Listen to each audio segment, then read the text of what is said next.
back to the channel. So I've been off for a couple of weeks now. I had a lot of coursework going on.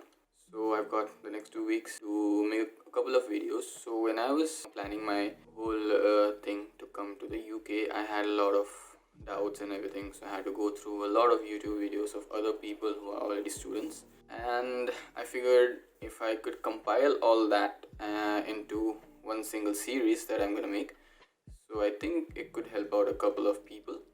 So I'm planning to make like 6-7 videos that are on this topic. So you've already seen the name of the video. It's about choosing a university and how to decide, right? It's a big problem. I had the same problem. So let's start with it. Okay, so I have everything in that. I made a list of it. Alright, so I'm gonna break this video down into 4 parts. The 4 parts are subject, country, economics, and culture. So let's start with the subject. Alright, so choosing the subject is obviously the primary problem. What I would say is that take some time, take a week or 2 or a month and think of what do you like. I mean, I'm a mechanical engineer. I've done my undergrad in mechanical engineering and now I'm doing my master's in artificial intelligence. So you have to figure out what you like and what do you want to pursue, because these courses are relatively advanced and you have to be sure that you want to learn these things. Otherwise, you're just going to make a whole mess out of it. Okay, the next thing is previous knowledge. How much do you know about the subject? Again, if you're changing from something, let's say you're changing from biological side and now you're coming into commerce, so you have to have some basic knowledge of how the whole scenario works, how the course works and everything. So I would suggest you to do a couple of online courses in the same genre so that you have at least some idea as to what you're walking into. Ideally, I would say that you should have at least a basic to intermediate kind of knowledge, because that really helps you with coping up with the course over here. The next thing is current demand. So you have to know what's the demand of the course that you're trying to do. If you do a course that is good right now, but in the next 15 to 20 years, let's say, the value of that skill just diminishes, then you almost have no good use of it, right? You're investing a good amount of money into it, so you have to be wise. And the last thing is future scope. It's similar to the last point.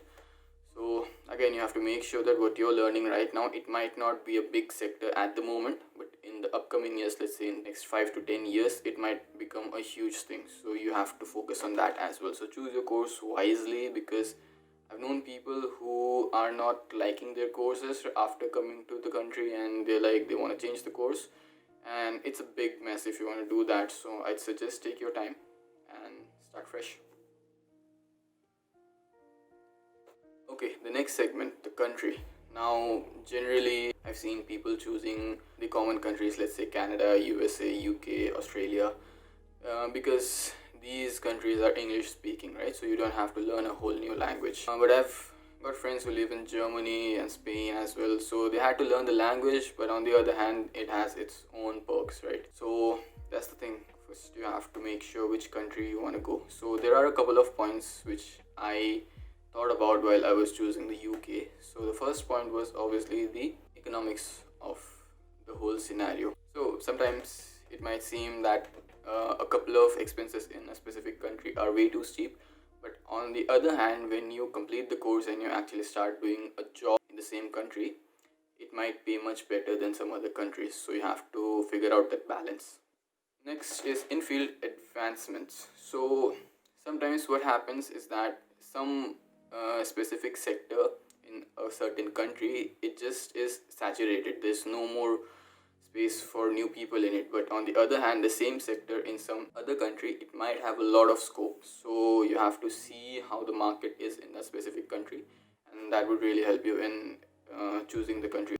And again, like the last section, future scope, you have to see how the economic, political and social changes and advancement in that specific country is going to impact you and your growth in the field that you're trying to go for. So you have to do a pretty deep research to understand this part. Okay, so the next section is economic itself. It was mentioned in the last section as well, but it's a big thing in its own, so I thought I should include this as well. So the first thing is the academic fees. certain places the academic fees is pretty steep, but on the other hand, if you see, cost of living is not that expensive. So it's again a balance that you have to find out. Obviously, if you're aiming for the top universities like, let's say, Cambridge, UBC, Toronto, and all these big universities, they have a very steep fee, but on the other hand, you get like massively good rewards. So yeah, I'd say find out the balance once again.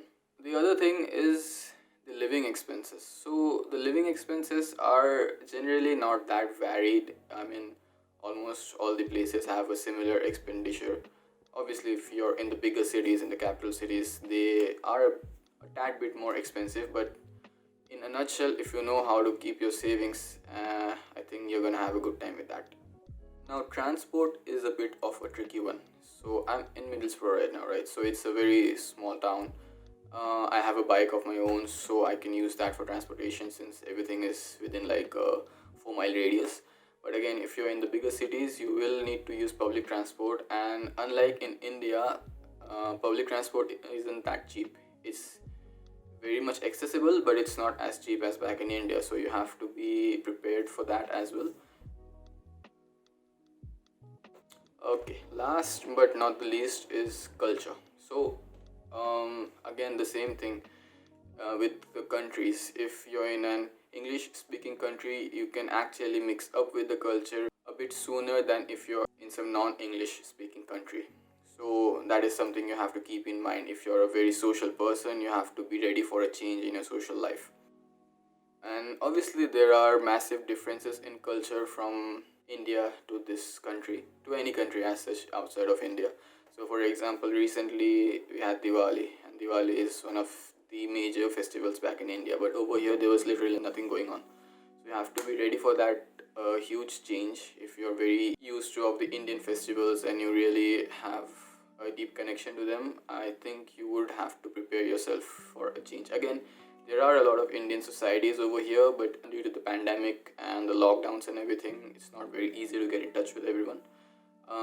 I myself had a plan for Diwali, but we had to cancel all of it because of the lockdown, social restrictions, and everything. So, yeah, that is something.